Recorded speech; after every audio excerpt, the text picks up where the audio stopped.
Hello everyone. आज के इस वीडियो में हम लोग देखने वाले हैं mobile device forensic investigation acquisition methods. In last video we had seen storage locations, means data कहाँ पे स्टोर होता है, किस फॉर्मेट में स्टोर होता है, इसके बारे में इंफॉर्मेशन लिया था। अभी हम लोगों को वो डेटा कलेक्ट करना है या फिर उसका डुप्लीकेट बनाना है। हम लोगों को डिजिटल फॉरेंसिक का थंब रूल तो पता है, एविडेंसेस जो मिलती है उनको डुप्लीकेट करके उस पर फॉरेंसिक एक्शन परफॉर्म करनी चाहिए।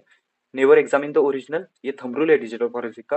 तो स्टोरेज लोकेशन तो हम लोगों को अभी समझे, सिस्टम पार्टीशन हो सकता है, यूजर डेटा पार्टीशन हो सकता है, या फिर external data like SD card हो सकता है। तो ये सब स्टोरेज लोकेशन है। अभी इन डेटा लोकेशन से हम लोगों को डेटा कलेक्ट करना है फॉर फ्यूचर यूज, मतलब डुप्लीकेट बनाना हो सकता है या फिर एज ए एविडेंस कलेक्ट करना हो सकता है। तो एक्वायर करना बहुत जरूरी होता है। तो एक्विजिशन मेथड्स क्या है मोबाइल डिवाइस फोरेंसिक्स में, ये हम लोग इस वीडियो में देखने वाले हैं।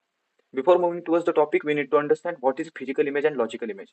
इसके रिलेटेड वीडियो मैंने ऑलरेडी प्लेलिस्ट में डाला है, अगर आपने वो नहीं देखा है तो आप देख सकते हो, मैंने आई बटन पे उसका लिंक डाला है। अगर इन शॉर्ट आपको बताना है physical image and logical image के बारे में, तो हम लोग ऐसा समझ सकते हैं, फिजिकल इमेज को हम लोग बिट बाय बिट कॉपी या फिर बिट स्ट्रीम कॉपी बोलते हैं। अगर आपका डिवाइस 64 GB का है और उसमें 50 GB स्टोरेज यूज्ड है और 14 GB स्टोरेज अनयूज्ड है, तो फिजिकल इमेज में क्या बनेगा, इसका कंप्लीट कॉपी बनता है। मतलब 50 GB के साथ साथ ये 14 GB का भी बनेगा और 64 GB का टोटल कॉपी बनेगा, सेम आइडेंटिकल कॉपी बनता है फिजिकल इमेज में। मतलब इसमें ऐसा नहीं होता कि जो पार्ट यूज नहीं है उसको छोड़ दिया। फिजिकल इमेजेस के एडवांटेजेस भी है, डिसएडवांटेज भी है। फिजिकल इमेज के एडवांटेज ऐसा बोल सकते हैं कि सेम आइडेंटिकल कॉपी बनता है, जैसा ओरिजिनल डिवाइस था as it is another device बनता है या फिर अनदर कॉपी बनता है।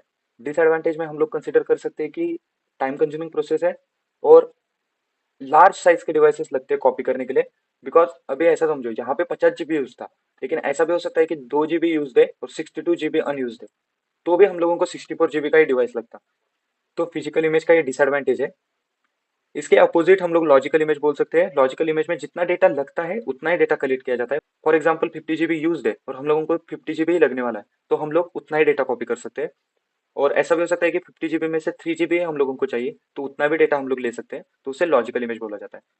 तो लॉजिकल इमेज के एडवांटेजेस क्या है, हम लोगों को कम साइज के डिवाइसेस लगते हैं टू डुप्लीकेट द डेटा और कलेक्ट द डेटा, और फास्टर एग्जीक्यूट होता है देन फिजिकल इमेज। ये इसका एडवांटेज है। और डिसएडवांटेज में हम लोग ऐसा कंसिडर कर सकते हैं कि अगर कुछ एविडेंसेस मिस हुई, मतलब हम लोगों ने 3 GB बोला था लेकिन बाद में हम लोगों को समझा कि 8 GB लगता था डेटा, तो हम लोगों को वापस से प्रोसेस परफॉर्म करना पड़ सकता है। अगर तब तक हम लोगों के पास वो ओरिजिनल डिवाइस है कि नहीं है उसके बारे में भी देखना पड़ेगा। अगर यूजर ने कुछ उसके बाद एक्शन परफॉर्म की है या फिर यूजर वो डिवाइस यूज कर रहा है, तो ऐसा हो सकता है कि हम लोगों को वापस वो एविडेंसेस ना मिले। तो इसलिए most commonly physical image perform किया जाता है। अगर इन्वेस्टिगेशन ऑफिसर कंफर्म है कि इतना ही डेटा हम लोगों को लगने वाला है, तो लॉजिकल इमेज पे हम लोग शिफ्ट कर सकते हैं। ये फिजिकल एंड लॉजिकल इमेज के बारे में बेसिक सा इन्फॉर्मेशन था। अगर आपको इन डेप्थ में देखना है तो आप आई बटन पे जो वीडियो है वो देख सकते हो। तो मोबाइल डिवाइसेस के स्टोरेज से ये एविडेंसेस एक्वायर करने के लिए हम लोग टू टेक्निक्स यूज करते हैं। First is forensic hardware suits and another one is a forensic software suits. Hardware suits आपको समझाया रहेगा कि हार्डवेयर डिवाइस के साथ कुछ तो एक्टिविटीज रहेगा। सॉफ्टवेयर सूट्स आपको पता रहेगा कि सॉफ्टवेयर से डेटा कलेक्ट किया जाएगा या फिर सॉफ्टवेयर टेक्निक्स यूज करके वो डेटा कलेक्ट किया जाएगा। तो इसमें हम लोग फर्स्ट पॉइंट देखते हैं फॉरेंसिक हार्डवेयर सूट्स में, चिप ऑफ। जैसे नाम में लिखा है चिप ऑफ, मतलब मोबाइल डिवाइसेस से चिप निकाला जाता है और उसके जो सर्किट है या फिर उसका जो इलेक्ट्रॉनिक स्ट्रक्चर है उसको अनदर मशीन के साथ कनेक्ट किया जाता है या फिर इलेक्ट्रॉनिक सर्किट बिल्ड किया जाता है और वहां से डेटा कलेक्ट किया जाता है। बेसिक सा नॉलेज आपको आया रहेगा। तो इसके लिए एक्सपीरियंस लोग लगते हैं, मतलब जिसके पास प्रॉपर एक्सपीरियंस है मोबाइल डिसेंबल करने का, वहां से वो चिप निकालने का, चिप के स्ट्रक्चर का जिसके पास नॉलेज है, ऐसे लोग लगते हैं। तो हम लोग इसको इसका डिसएडवांटेज बोल सकते हैं कि नॉर्मल मैन या फिर जो एक्सपीरियंस पर्सन नहीं है वो ये एक्टिविटीज परफॉर्म नहीं कर सकता। जिसके पास प्रॉपर एक्सपीरियंस है मोबाइल डिवाइस खोलने का, हार्डवेयर एक्सपर्ट जो है, वो ये एक्टिविटी परफॉर्म कर सकता है। चिप ऑफ को हम लोग नैंड फ्लैश चिप भी बोल सकते हैं। ये हम लोगों ने लॉजिक गेट्स में देखा था। सर्किट्स बनते हैं, सर्किट में डेटा ट्रांसफर होता है, अलग अलग फॉर्मेट में डेटा ट्रांसफर होता है, फिर ये इलेक्ट्रॉनिक सर्किट एक दूसरे को डेटा ट्रांसफर करते हैं। ये सब प्रोसेस मतलब हार्डवेयर रिलेटेड जिसके पास नॉलेज है ये बंदा कर सकता है। ये जो इमेज है वो चिप ऑफ का इमेज है, मतलब मोबाइल डिवाइसेस को डिसेंबल करके ये चिप वहां से निकाला गया है। और इसके साइड में देखो ये जो पिंस है, इनको सर्किट के साथ सोल्डर करके वो डेटा कलेक्ट किया जाता है। तो इसके एडवांटेजेस भी है और डिसएडवांटेजेस भी है। हम लोग पहले डिसएडवांटेजेस डिस्कस करते हैं। फर्स्ट पॉइंट आता है टेक्निकल एक्सपर्ट लगता है, जिसके पास प्रॉपर नॉलेज है, जिसने इसके ऊपर एक्सपीरियंस लिया है, ऐसे लोग लगते हैं। ये फर्स्ट डिसएडवांटेज हुआ। अनदर डिसएडवांटेज है ये कि टाइम कंज्यूमिंग प्रोसेस है, और अगर कुछ गलती हुई तो ऐसा हो सकता है कि पूरा डिवाइस डैमेज हो जाए या फिर पूरे एविडेंस ही मिट जाए। तो ये एक डिसएडवांटेज है। और एडवांटेज अगर हम लोग देखने जाएंगे तो अगर डिवाइस डैमेज्ड भी है, मतलब डिवाइस पानी में गिरा है या फिर आग में जला है, और ये चिप हम लोगों को ओरिजिनल फॉर्मेट में मिलती है या फिर वर्किंग कंडीशन में मिलती है, तो हम लोग डेटा कलेक्ट कर सकते हैं। तो ये इसका एडवांटेज है। और most commonly chip off method से हम लोगों को डेटा मिलता ही है, क्योंकि डिवाइस लोग डैमेज करते हैं बट चिप को डैमेज पहुंचाना बहुत मुश्किल हो जाता है, क्योंकि चिप अंदर होता है और बहुत सारे लोगों को हार्डवेयर रिलेटेड नॉलेज नहीं होता। अटैक परफॉर्म करने के बाद या फिर कोई अनइथिकल एक्टिविटी परफॉर्म करने के बाद चिप पे वो डेटा स्टोर्ड ही रहता है। और फॉरेंसिक एक्सपर्ट या फिर हार्डवेयर टेक्नीशियन जो होता है वो ये डेटा चिप से निकाल सकता है और एज ए एविडेंसेस हम लोग इसे यूज कर सकते हैं। तो आपको चिप ऑफ मेथड समझा रहेगा। इतना इंफॉर्मेशन चिप ऑफ मेथड के बारे में आपके पास होना चाहिए। नेक्स्ट पॉइंट आता है JTAG. JTAG stands for joint test action groups. Every manufacturing company जो इलेक्ट्रॉनिक डिवाइसेस बनाती है उनके अंदर ये जेटैग ग्रुप होता है। मतलब वो एक टेस्टिंग टेक्निक है, इलेक्ट्रॉनिक डिवाइस प्रॉपरली वर्किंग कर रहे हैं कि नहीं कर रहे, इसको देखने की एक प्रोसेस है। इसे हम लोग जेटैग टेक्निक बोलते हैं। ये जो चिप होता है वो यूएसबी के साथ या फिर अलग अलग पोर्ट्स होते हैं उसके साथ कनेक्ट करके, कंप्यूटर डिवाइस हो सकता है या फिर अलग इंस्ट्रूमेंट हो सकता है, उसके साथ कनेक्ट करके टेस्ट किया जाता है। सो JTAG is a communication protocol often supported by processors to provide access to their debug and emulation functions. ये जो सर्किट है इसे हम लोग पीसीबी बोलते हैं। PCB stands for printed circuit board. इस पीसीबी को डायरेक्टली कंप्यूटर के साथ कनेक्ट किया जाता है। On this PCB there are different different connections. This connections are used for data in, data out, data control, clock synchronisation and अलग अलग processes के लिए ये सर्किट को चेक किया जाता है। मतलब वॉशिंग मशीन होगा तो उसका जो वर्किंग है उसके रिलेटेड वो पीसीबी रहेगा, तो उसका वर्किंग प्रॉपरली हो रहा है कि नहीं हो रहा है ऐसे देखा जाता है। तो इसका यूज करके, जेटेक टेक्निक का यूज करके digital forensic investigator physical image बना सकता है या फिर वहां से एविडेंसेस कलेक्ट कर सकता है। Same like a chip off, इसके भी एडवांटेजेस है डिसएडवांटेज है। एडवांटेज में हम लोग कंसिडर कर सकते हैं कि लेस फिजिकल मॉडिफिकेशन करनी पड़ती है। लाइक चिप ऑफ में हम लोग क्या करते थे कि पूरा मोबाइल डिसेंबल करके वहां से चिप निकालो फिर उसको कनेक्ट करो। इसमें ऐसे नहीं होता। इसमें सिर्फ वो पीसीबी आप निकालोगे और पीसीबी से वो प्रॉपर कनेक्शन जो है वो बनाओगे एंड देन डेटा कलेक्ट करोगे। बट इसका डिसएडवांटेज भी है। चिप ऑफ में हम लोग अगर डिवाइस डैमेज भी है, फिजिकल डैमेज भी है, तो भी हम लोग डेटा निकाल सकते थे। जेटेक में ऐसा नहीं होता। एक छोटा सा कंपोनेंट भी उसका बंद है तो हम लोग वहां से डेटा कलेक्ट नहीं कर सकते। मतलब ये पूरा सर्किट पे वर्क करता है, मतलब डिपेंडेंट है बहुत सारे डिवाइसेस पे, इसलिए चिप ऑफ सिर्फ इतना चिप ही रहेगा। बट ये पीसीबी जो होता है वो कंप्लीट चिप रहेगा। इसमें अलग अलग डेटा के कनेक्शन रहेंगे। अगर यहाँ से भी कोई पिन डैमेज हुआ है तो भी ये वर्क नहीं करेगा। तो इतना इंफॉर्मेशन चिप ऑफ एंड जेटेक के बारे में आपके पास होना जरूरी है। ये जो दोनों टेक्निक्स है डायरेक्ट हार्डवेयर कनेक्शन के साथ वर्क करती है, तो इसलिए मोबाइल का कुछ पासवर्ड रह सकता है या फिर आपको जो ऊपर के सिक्योरिटी प्रोटोकॉल जो है उनको फेस नहीं करना पड़ता। मतलब स्क्रीन लॉक आपको पता नहीं है या फिर पासवर्ड पता नहीं है, तो ऐसे टेक्निक्स को आपको फेस नहीं करना पड़ता। आपको डायरेक्ट हार्डवेयर कनेक्शन बना के डेटा कलेक्ट करना है, तो आपको हार्डवेयर नॉलेज होना बहुत जरूरी होता है और वहां से आप लोग डेटा कलेक्ट कर सकते हो। तो ये कंप्लीट हार्डवेयर रिलेटेड टेक्निक्स है। अभी हम लोग देखते हैं सॉफ्टवेयर टेक्निक्स यूज करके डेटा कैसे कलेक्ट किया जाता है। अभी ऐसा समझो कि आपके पास डिवाइस आया है, आपने उसको पासवर्ड डाल के खोला है या फिर ब्रूट फोर्स मेथड यूज करके पासवर्ड को क्रैक किया है। अभी आपके पास टर्न ऑन डिवाइस है, तो सॉफ्टवेयर टेक्निक्स यूज करके भी डेटा आप कलेक्ट कर सकते हो। ऐसा हर बार डिवाइस खोल के वहां से चिप कनेक्ट करके डेटा कलेक्ट किया, ऐसा प्रोसेस नहीं करना पड़ता। कभी कभी क्या होता है कि जो विक्टिम होता है या फिर मोबाइल डिवाइस का यूजर होता है उसके डिवाइसेस को कलेक्ट किया जाता है कोई अनइथिकल एक्टिविटीज की वजह से या फिर हैकिंग एक्टिविटीज की वजह से। तो ऐसा भी हो सकता है कि वो यूजर बोल रहा है कि मैंने एक्टिविटी नहीं परफॉर्म किया है, ऑनलाइन लिंक आया था उस पर मैंने क्लिक करने के बाद ये सब परफॉर्म हुआ है और मेरा पैसा चला गया है या फिर कोई कंटेंट इधर से उधर ट्रांसफर हुआ है। तो ऐसा डिवाइस अगर आपको मिलता है तो आपको उसका पासवर्ड पता रहेगा, यूजर ने आपको बताया रहेगा कि ये पासवर्ड है और ये डिवाइस है। तो तब आपको सॉफ्टवेयर स्विच टेक्निक यूज करनी पड़ती है। अगर डिवाइस डैमेज मिला है, क्राइम सीन से मिला है, तो हम लोग हार्डवेयर टेक्निक्स यूज कर सकते हैं। But most commonly software suit से भी डेटा कलेक्ट किया जाता है। तो उसमें फर्स्ट पॉइंट आता है ADB, Android debug bridge. ADB is a command line tool allows communication between computer and Android phone or mobile device. It is also called as a emulator. Client server architecture पे work करता है। इसमें तीन components होते हैं, एक होता है क्लाइंट, एक होता है डीमन और एक होता है सर्वर। क्लाइंट जो होता है वो डेवलपर मशीन पे रन होता है और कमांड सेंड करता है डिवाइस को। डीमन जो होता है वो बैकग्राउंड प्रोसेसेस पे वर्क करता है एंड्रॉइड डिवाइसेस में।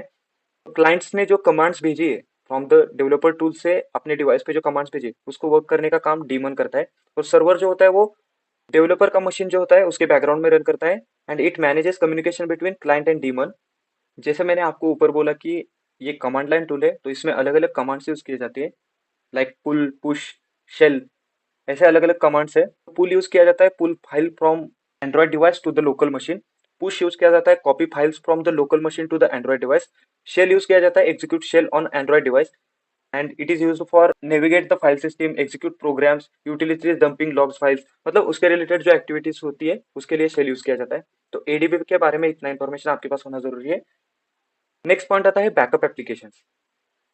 अभी जो स्मार्टफोन्स आते हैं उनके अंदर एक फीचर होता है बैकअप योर डेटा। तो आपका डेटा आपके फोन के साथ किसी और सर्वर पे सेव किया जाता है, तो वहां से आप बैकअप परफॉर्म कर सकते हो। अगर आपका डिवाइस रूट नहीं हुआ है, मतलब किसी ने इंटरनली उसको डैमेज पहुंचा के या फिर हैकर ने रूट प्रिविलेजेस पे जाके वो डेटा अगर रिबूट किया है या फिर डिलीट किया है, तो आपको बैकअप एप्लीकेशन से डेटा नहीं मिलता। बट अगर आपका device as it is format में आपको मिला है, तो हम लोग बैकअप एप्लीकेशन यूज करके वो डेटा रिकवर कर सकते हैं। कभी कभी डिलीटेड डेटा भी बैकअप एप्लीकेशन से हम लोग रिकवर कर सकते हैं। बैकअप एप्लीकेशंस का बेस्ट एग्जांपल अगर आपको देना है तो आप व्हाट्सएप का ले सकते हो, फेसबुक, इंस्टाग्राम, ट्विटर या फिर टेलीग्राम का ले सकते हो। वहां पे एक ऑप्शन होता है कि बैकअप योर डेटा। अगर यूजर ने वहां पे लिमिट सेट किया है, लिमिट रहता है वहां पे, 1 महीने तक का डेटा बैकअप चाहिए, 1 साल तक का चाहिए या फिर कंप्लीट बैकअप चाहिए, तो अगर आप डेटा डिलीट भी करते हो चाहे डिलीट भी करते हो तो आपको बैकअप मिल सकता है। तो उस पर्टिकुलर एप्लीकेशन का ये फीचर रहता है, मतलब उनके सर्वर पे डेटा स्टोर रहता है, अगर आपने बैकअप का रिक्वेस्ट डाला तो आपको वो डेटा मिल जाता है। In same way mobile devices में भी कोई कोई ऑप्शंस रहता है कि डेटा रिकवर करो या फिर रिस्टोर द डेटा। ऐसे टेक्निक यूज करके हम लोग डेटा रिकवर कर सकते हैं। ये टेक्निक यूज करके हम लोगों को कौन से टाइप का डेटा मिल सकता है? एसएमएस मिल सकते हैं, एमएमएस मिल सकते हैं, call logs, contact, calendar, browser information, videos, audios, images, like data हम लोगों को बैकअप एप्लीकेशन के थ्रू मिल सकता है। और नाउडेज क्लाउड लाइक टेक्निक भी यूज किया जाता है। आपका जो डेटा होता है वो क्लाउड पे स्टोर किया जाता है, और क्लाउड के क्रेडेंशियल्स अगर आपके पास है तो आप वो डेटा वापस आपके डिवाइस में ले सकते हो। तो ये थोड़ा सा एडवांस टेक्निक है, जिसे हम लोग बैकअप एप्लीकेशन बोलते हैं। Next point is firmware update protocol. अभी आप बोलोगे कि हार्डवेयर सुना है, सॉफ्टवेयर सुना है, फर्मवेयर क्या होता है? हार्डवेयर तो आपको पता है कि कंप्यूटर डिवाइस अगर आप पकड़ोगे तो माउस है, कीबोर्ड है, मॉनिटर है, इसे हम लोग हार्डवेयर बोलते हैं।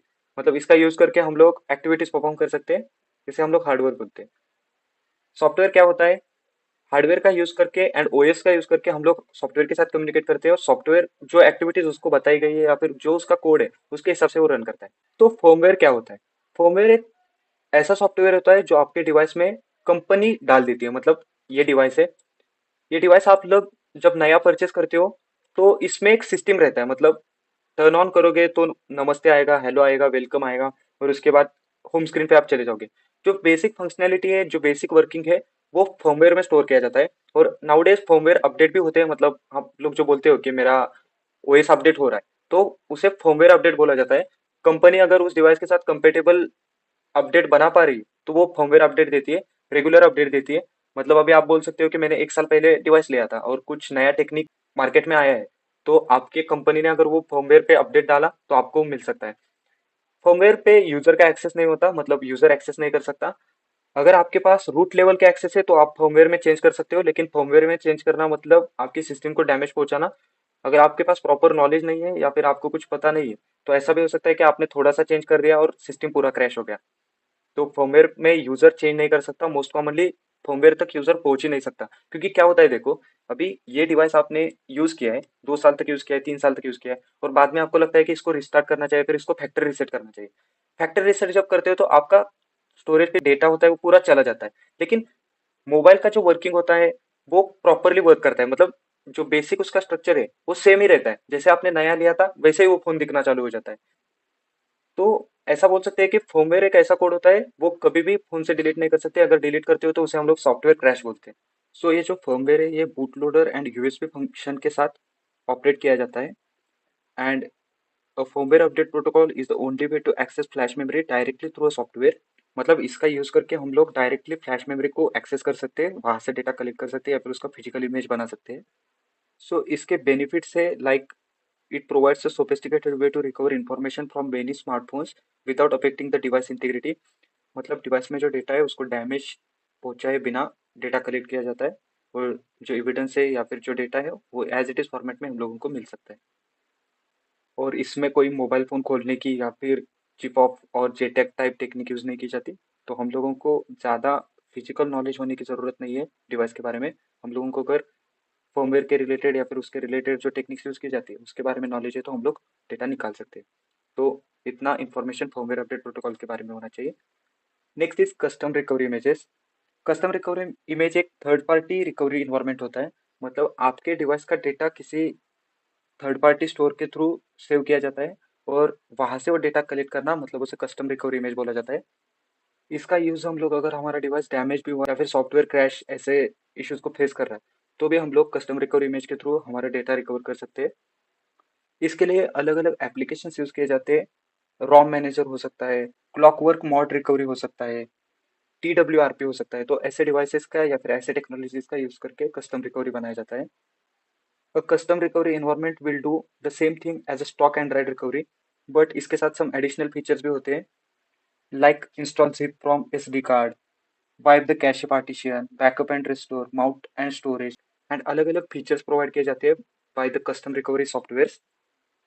It is relatively simple to carry out. Information extraction is easy to do once custom recovery image has been created. जैसे हम लोगों ने चिप ऑफ एंड जेटैग में बोला था कि हम लोगों को स्क्रीन लॉक क्रेडेंशियल्स नहीं होगी तो भी हम लोग एक्टिविटीज परफॉर्म कर सकते हैं। कस्टम रिकवरी इमेजेस में भी सेम होता है। सो इसके लिए भी आपके पास अगर लॉक क्रेडेंशियल्स नहीं है या फिर पासवर्ड वगैरह नहीं है तो भी आप कस्टम रिकवरी मोड पे चले जा सकते हो, लेकिन ये पहले से इंस्टॉल होना चाहिए उस सिस्टम में या फिर पहले से प्रीलोडेड होना चाहिए। तो इतना बेसिक सा इन्फॉर्मेशन आपको mobile device forensic investigation acquisition methods के बारे में होना जरूरी है। अगर कुछ डाउट है तो कमेंट सेक्शन में डाल सकते हो। मोस्ट कॉमनली क्वेश्चन आपके सेमेस्टर एग्जाम्स में पूछा जाता है। इसको आप ऐसे डिवाइड करोगे तो इजीली आप आंसर्स लिख सकते हो, hardware suits and software suits. इसमें अगर आप देखने जाओगे तो हर पॉइंट पे अलग सिलेबस या फिर चैप्टर बन सकता है, तो इतना डेप्थ में जाने की जरूरत नहीं है। बेसिक सा नॉलेज उस पॉइंट के बारे में अगर आपके पास है तो मोर देन इनफ है। That's it in this video, thank you.